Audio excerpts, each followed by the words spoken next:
Bueno, buenas noches, ¿cómo están? Buenas noches, profe. Más Sara, ¿cómo estás? Bien, profe. Gracias a Dios. Bueno, John Alexander, ¿cómo estás?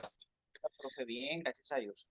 Bueno, Sebastián, Augusto, María José, Buenas noches, profe. Hola, profe, buenas noches. Buenas noches, maestros. Dios lo bendiga. ¿cómo están? ¿Cómo les ha ido?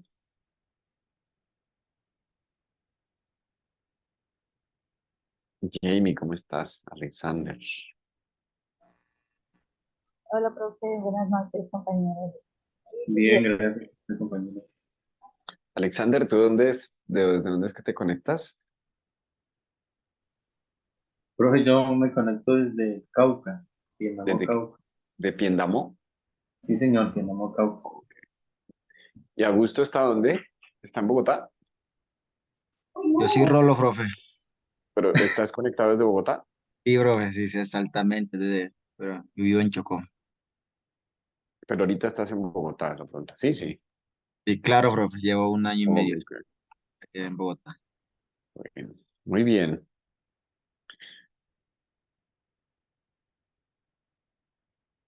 Listo, vamos a comenzar. Cuéntenme cómo les fue con la lectura. Espero que la hayan realizado.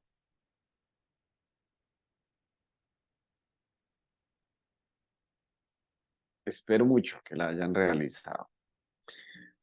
Muy bien. Como hemos hecho en otras oportunidades, van a ir pidiendo la palabra a ustedes y yo les voy cediendo el turno para hacer algún comentario en torno a la lectura. Em, y recuerden que en medida que la lectura es extensa, pues toca varios temas. Mm, entonces, pues no, digamos que si pueden decir algo diferente a lo que diga otro compañero, está bien, o complementar algo también, ¿no? De pronto se dice algo de un tema, pero no se complementa, entonces pueden ir pidiendo la palabra y yo voy siguiendo aquí haciendo el control de la lectura. Control de la lectura, aunque la verdad la palabra control de lectura no me gusta mucho, ¿saben? Como que control ahí es como solamente mirar, sí, hacer seguimiento más bien a la lectura que ustedes realizaron. Sara, te escucho. Profe, yo me sospecho que eres cristiano. Porque no que te gusta la palabra control. Eh, ¿Que me gusta o que no me gusta? que no te gusta el control de lectura. Profe, con respecto a la lectura, me llaman la atención dos cosas. Bueno, como dices, hay muchos temas, pero quisiera como resaltar el primer tema que es de la tentación del poder. Y el Señor Jesús también tuvo esa tentación.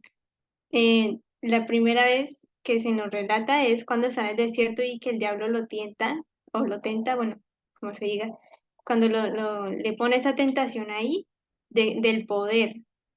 Y me atrevería a decir que en el resto de su ministerio sigue vigente esa tentación porque las personas lo siguen, porque lo buscan, porque él habla con autoridad y claro, cuando él sí tenía poder, o sea, no es que lo estuviera evitando tampoco, él efectivamente sí tenía poder para sanar, tenía el poder para liberar, para hacer milagros, tenía el poder para dirigir, el liderazgo, tenía todo eso.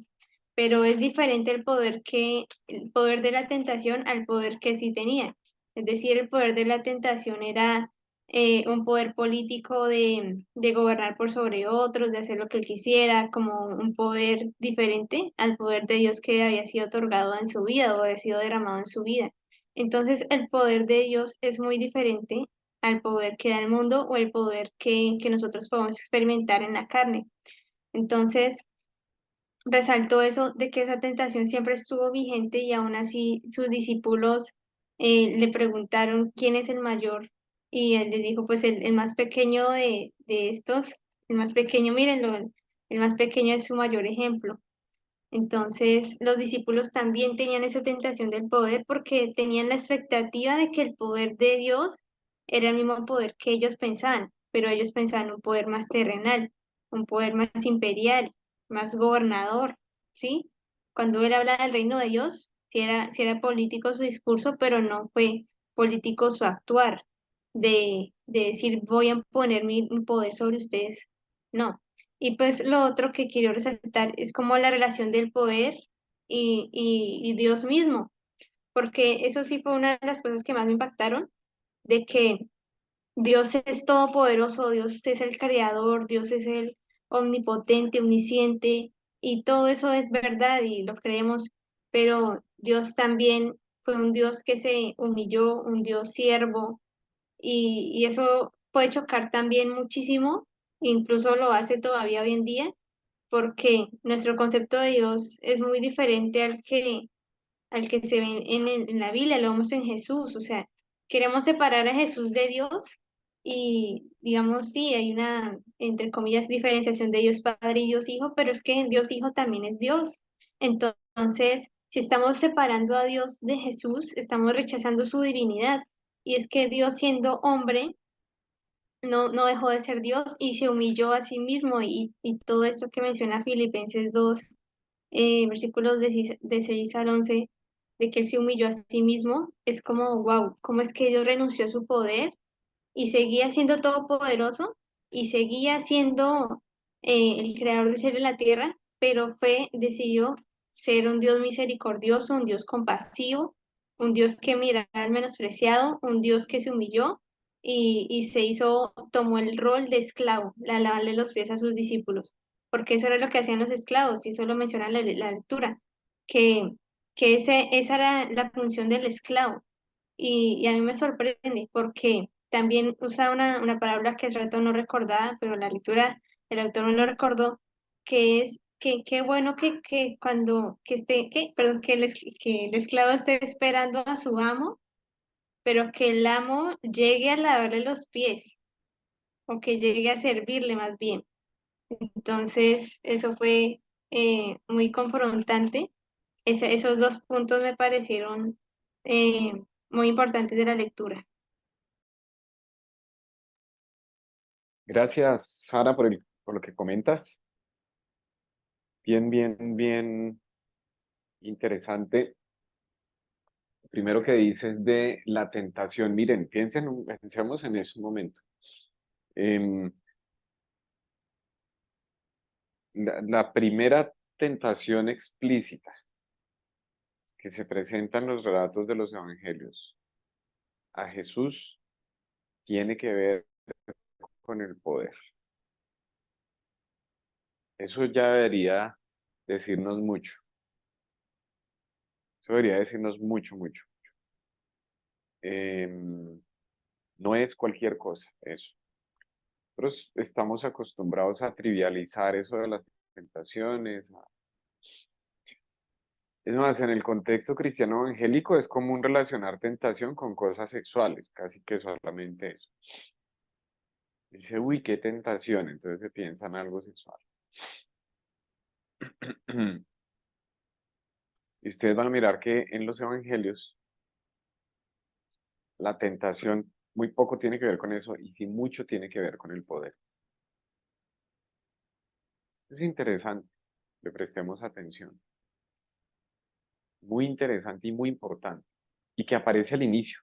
En el Evangelio de Marcos, en el Evangelio de Lucas, está al inicio del ministerio. La tentación. Y la tentación, o las tentaciones, mejor dicho, tienen que ver con distintos tipos de poder. Con el poder económico, con el poder político, con el poder religioso. Vean eso. Eso es tremendo. El poder político, el poder económico y el poder religioso. Con eso tienen que ver las narrativas de la tentación en Lucas y Marcos. No por nada en Apocalipsis Cuando se habla, por ejemplo, cuando el autor habla del anticristo y del falso profeta de estas imágenes, precisamente está haciendo referencia a una cuestión de poder religioso, poder político y poder económico también. ¿Mm? Entonces, eso no es cualquier cosa, eso no es una cosita por ahí al margen de las narrativas de los evangelios, es fundamental. Y como bien mencionó Sara, ese tipo de tentación político, militar, económico, lo vamos a ver a lo largo y ancho del ministerio de Jesús. Es decir, durante toda su vida y su quehacer ministerial, vamos a ver que Jesús debe enfrentar ese tipo de tentaciones. Bien interesante eso. Y lo segundo que comenta Sara, que también me parece muy válido, es la imagen que hay de Dios. Bueno, la imagen de Jesús y esa imagen de un Jesús que es humilde, que es siervo, que es esclavo. Y cómo esas imágenes de Jesús nos muestran a Dios. Muchas veces algo que ha hecho la teología sistemática es que divide de los atributos de Dios. Y entonces dice, Dios es el todopoderoso, el que todo lo puede, cielo, el omnipotente. El pantocrátor, como le llaman por ahí en algún momento del texto, todopoderoso. Esos son atributos divinos. Y luego hablan de otros atributos secundarios, y entonces hablan de estos otros. Eso hace la teología sistemática. A mí en lo personal, en mi quehacer teológico, a mí la teología sistemática no me ha gustado, la verdad, casi. No, no la practico ni la... Que la teología sistemática a mí me parece que fácilmente puede caer en errores en cuanto a cómo lee e interpreta el texto bíblico, por acomodar eso a una lógica teológica.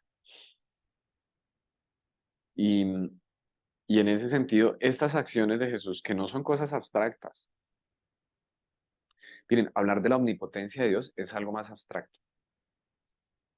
Hablar de la omnipotencia de Dios es algo filosófico. ¿Sí me hago entender? Hablar de la omnipresencia de Dios eso es abstracto filosófico también. Ok, Dios está aquí, Dios está allá, ok, sí, pero pues, ¿qué? Eso es una idea, es una creencia, es algo abstracto. Pero hablar de que Jesús se arrodilló y lavó los pies a sus discípulos no es una cosa abstracta, es una cosa concreta, es algo real. Y eso son imágenes de Dios. Es decir, se supone que Jesús es la imagen perfecta de Dios. Bien interesante eso. Mucho más para hablar, pero hay que seguir dando el turno. Sebastián. Gracias, Sara, por tus comentarios, Sebastián. Sí, profe, a mí siempre me pasa, digamos, pues en general con las enseñanzas de Jesús, con la teología de Jesús, que siempre tiene que haber como un cambio de pensamiento, ¿no? Uno siempre trae sobre cualquier tema una idea ya construida, preconcebida, y como que llega Jesús y voltea todo, ¿no? Y digamos que el caso del poder no es lo contrario, porque de por sí el pueblo judío tenía un concepto de poder de tal manera que esperaba un Mesías que ejemplificara ese poder que ellos tenían construido en su mente y llegó un Jesús completamente diferente al que ellos esperaban, ¿no? Ellos esperaban alguien que viniera a atacar el imperio, que liderara también la división de grupos judíos que había en ese entonces, que bueno, todo lo que ellos esperaban del Mesías, y llegó Jesús a hacer todo lo contrario, a humillarse en la cruz, ¿no? Y también la lectura hablaba un poquito de los contextos de poder, tanto romano como judío, que digamos la estructura social romana era una estructura de poderes, en donde hay un amo, en donde hay, sí, y Jesús llegó como a romper todos esos esquemas, todos esos paradigmas, todos esos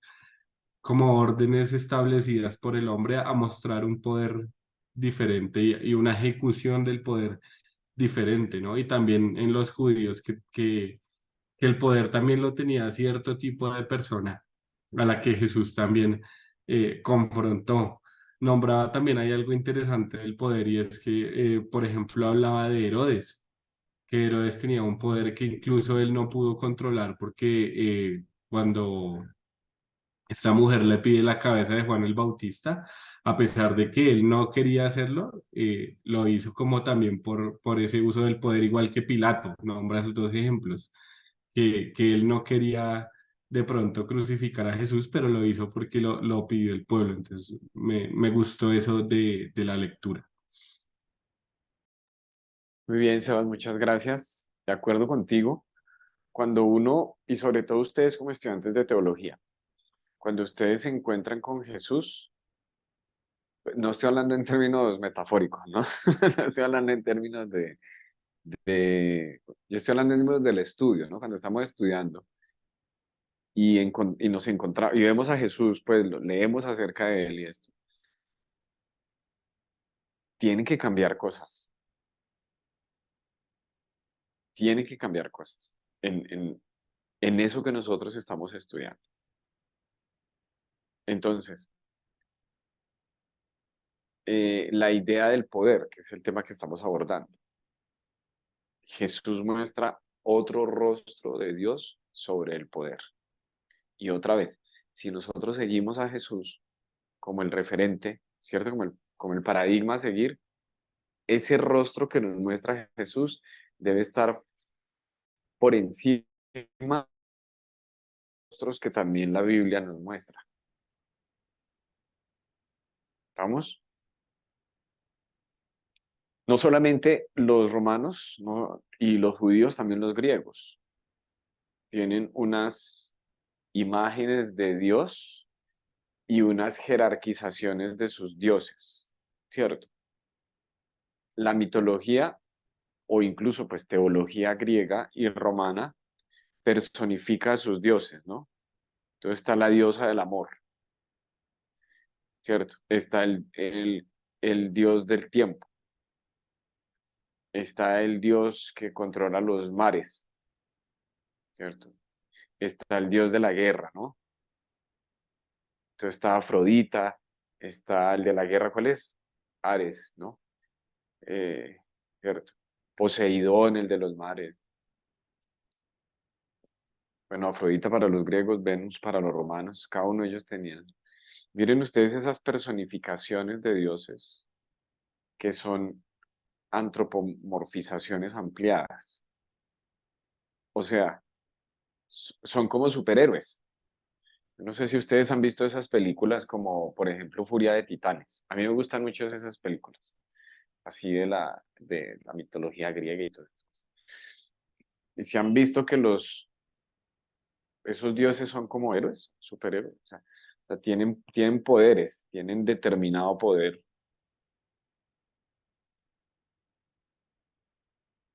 Y el Nuevo Testamento, cuando toma a Jesús, mire que no toma esos imaginarios.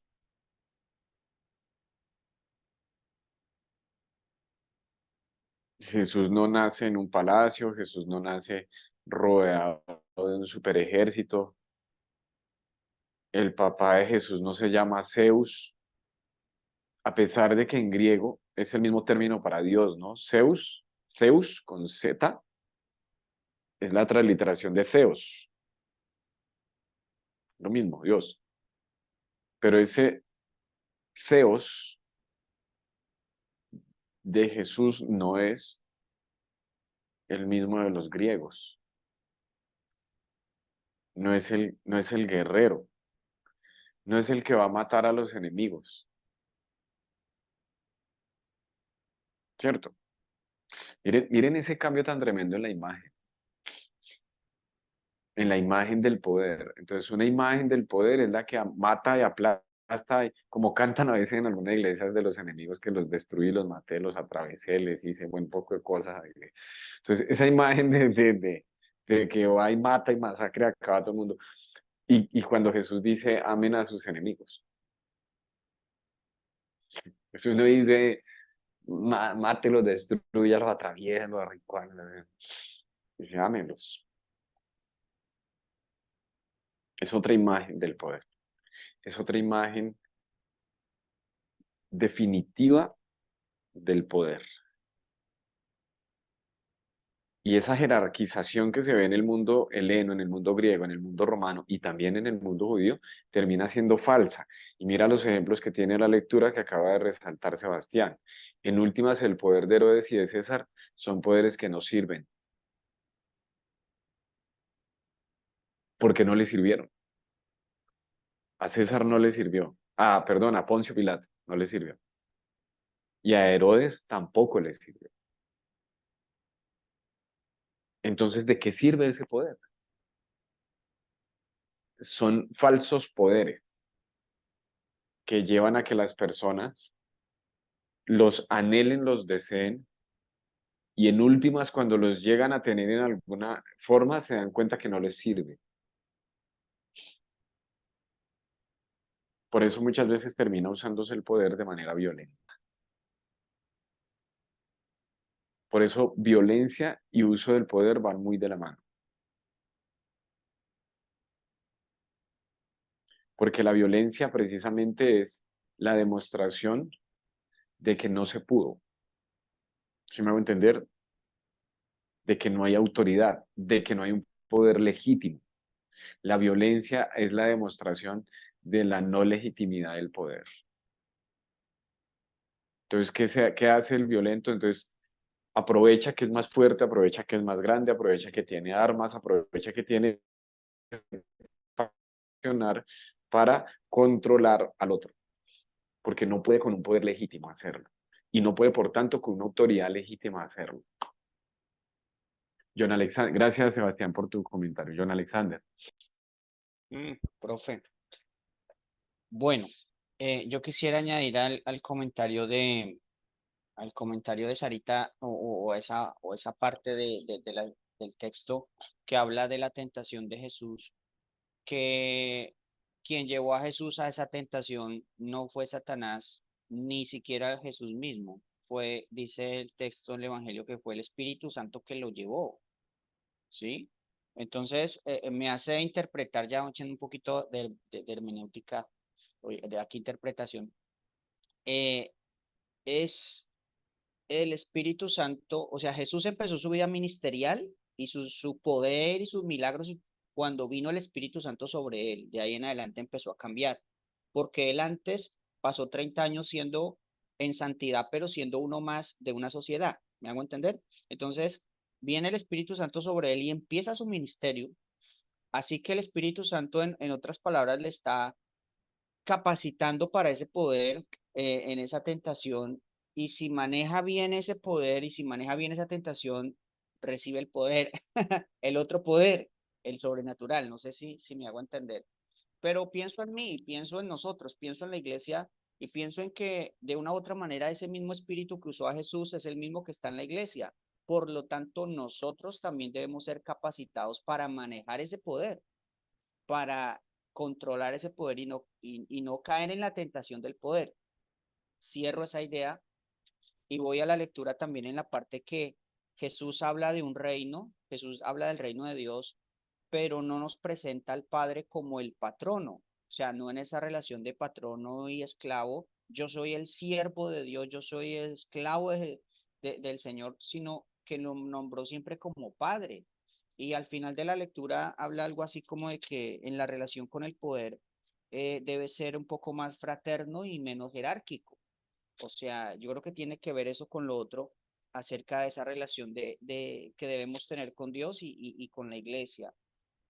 Quiero resaltar la parte que dijo Sebastián acerca de esa contracultura que Jesús manejó y maneja y chocó y le chocó a los religiosos, pero a veces nos choca a nosotros también.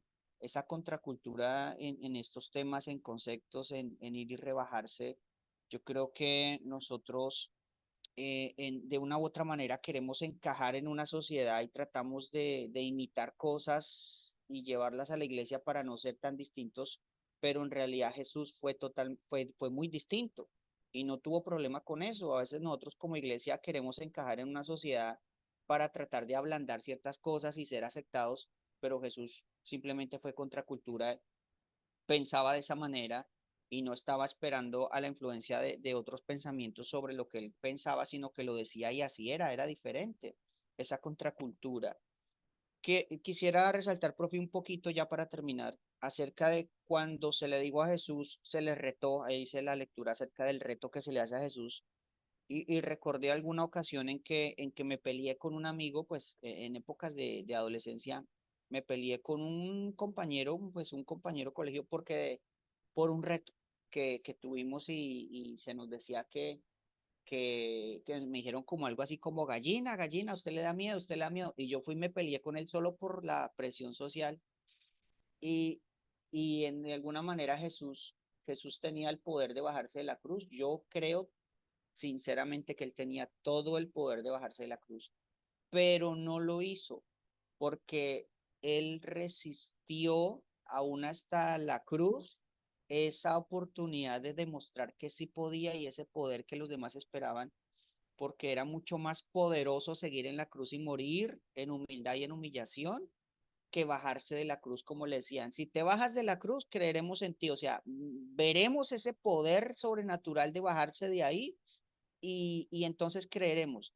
Y Jesús tampoco cedió ante esos retos que le puso la gente y, y a veces nosotros, como en mi ejemplo, sí cedemos ante la presión de los demás y demostramos que sí podemos, sí somos capaces, tenemos la habilidad, yo tengo la autoridad y yo tengo, y eso es totalmente contrario a lo que demostró Jesús. Era eso, profe. Gracias, John Alexander. Varias cosas interesantes comentas ahí en relación con, con el tema. Interesante pensar en la relación a raíz de lo que dice John Alexander entre Jesús y el Espíritu Santo. Primero que mencionaste. Interesante pensar cómo y mirar cómo los textos muestran eso, ¿no? Porque, bueno, tú lo describiste diciendo que cuando vino el Espíritu, cuando fue ungido, ¿cuándo pasó eso? Según los relatos bíblicos. En el bautismo. Ok, pero ahí dice eso. Ok, ahí dice eso. No, dice que vino el Espíritu Santo sobre él. O lo vio Juan que descendía sobre Jesús como paloma. Es interesante eso, porque precisamente los evangelios no narran algo así. Jesús afirma que el Espíritu está en él. Lucas, capítulo 4. Jesús dice, el Espíritu me ha ungido, ¿cierto? Y me ha ungido para esto, aquello, lo otro. No se dice cuándo específicamente. Pero es bien interesante cómo, a raíz de eso que dice John Alexander, precisamente, el autor del artículo marca esa diferenciación entre el poder que se le da a Jesús, ¿cierto?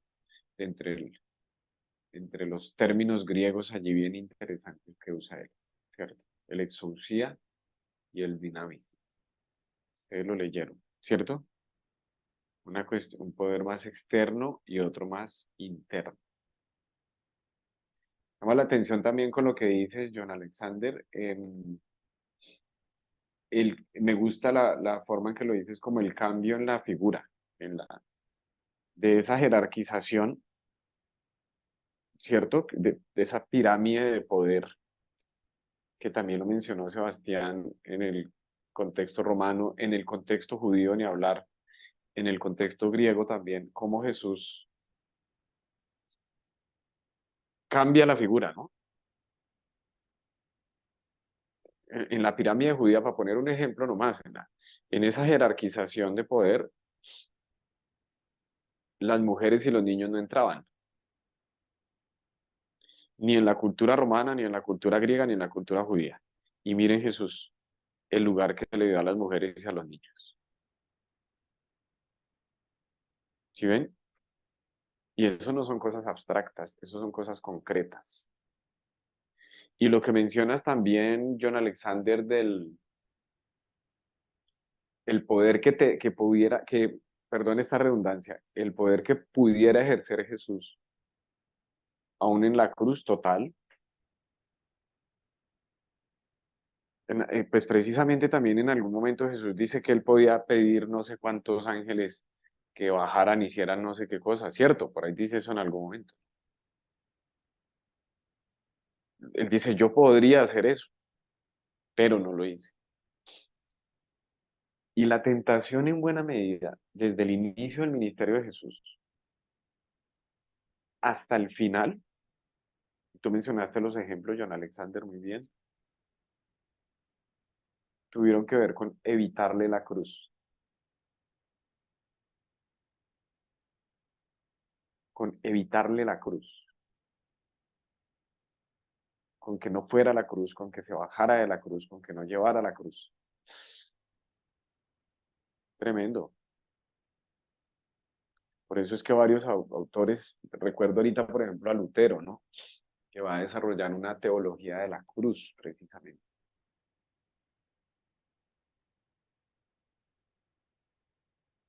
La, la, la fe cristiana sí, no tendría sentido. Lo que en muy buena medida da sentido a la fe cristiana es la cruz. Y la cruz entendida como la resignificación que le da Jesús. Porque la cruz, hasta antes de la resignificación que le da Jesús, es un arma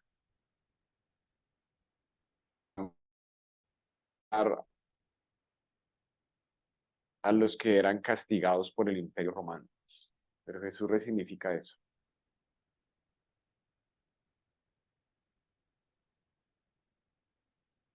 Gracias, John Alexander. Muchas gracias. Jamie Patricia. Sí, profe.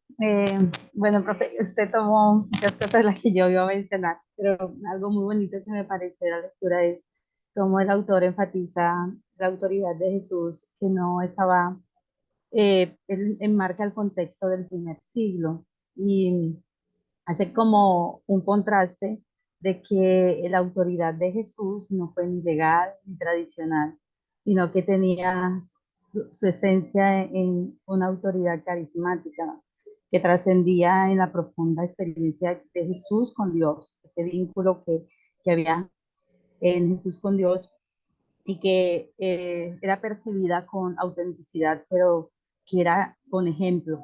Eso fue algo que me marcó mucho en la lectura porque era esa congruencia entre lo que Jesús decía y hacía, y cómo empezó a incluir todos esos sectores en los cuales también tuvo mucho eco. Considero que tanto en como en la posición que él tomó y cómo lo vieron aquellos que ejercían ese poder dentro del círculo eh, que se estaba tradicional que se tenía, tanto político como también en la parte de la iglesia, del judaísmo como tal, que se estaba dando.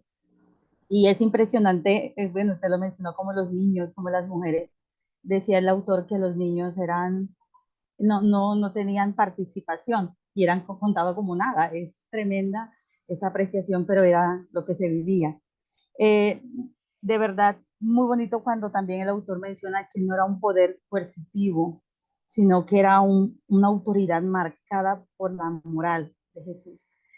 En otra parte que también me llamó mucho la atención fue la parte de la autoridad enmarcada en el servicio y cómo la iglesia de hoy está llamada o los líderes, iglesia en general, está llamada a poner como un carácter cristiano a tal punto que muestre con testimonio y con prácticas y no solamente con palabras, decía el autor, ni con documentos, hacia al sistema que hay de poder en nuestros contextos.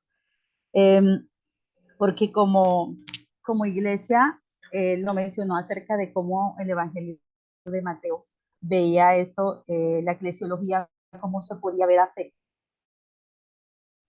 por, por esa influencia que podía tener el sistema de poder dentro de la iglesia y el peligro que la iglesia también tiene cuando se deja influenciar. Entonces me gustó una parte que decía, la voy a leer.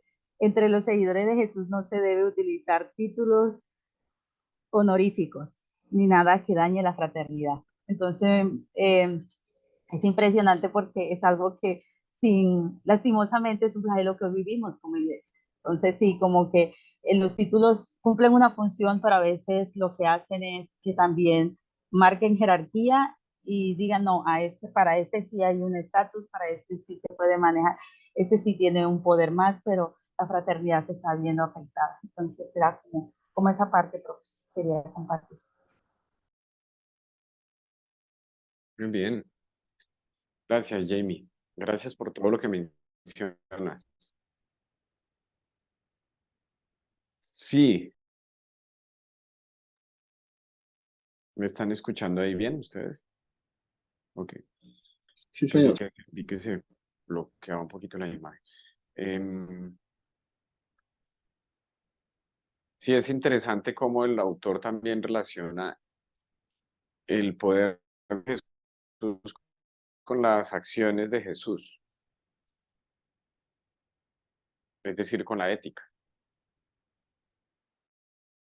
Ahí entonces es donde cobra sentido eso que,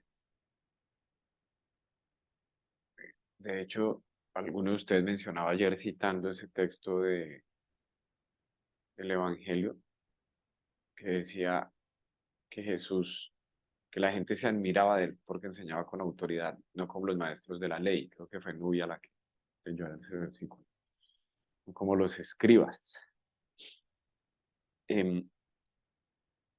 Pero miren ustedes que esa autoridad y el poder también, podemos decirlo, se legitima a partir de las acciones. Es decir, lo que diferenciaba a Jesús de los escribas no es, sí había obviamente algo en su discurso, en lo que él decía, claro, pero aparte de lo que él decía tenía que ver como lo que él hacía, lo que él vivía, cómo expresaba eso, cómo lo encarnaba. Por eso también Jesús en alguna oportunidad, hablando de los mismos, dice por algunos, hagan como dicen, pero no como hacen. ¿Cierto? Hablando yo no sé si era de los fariseos o los maestros de la ley.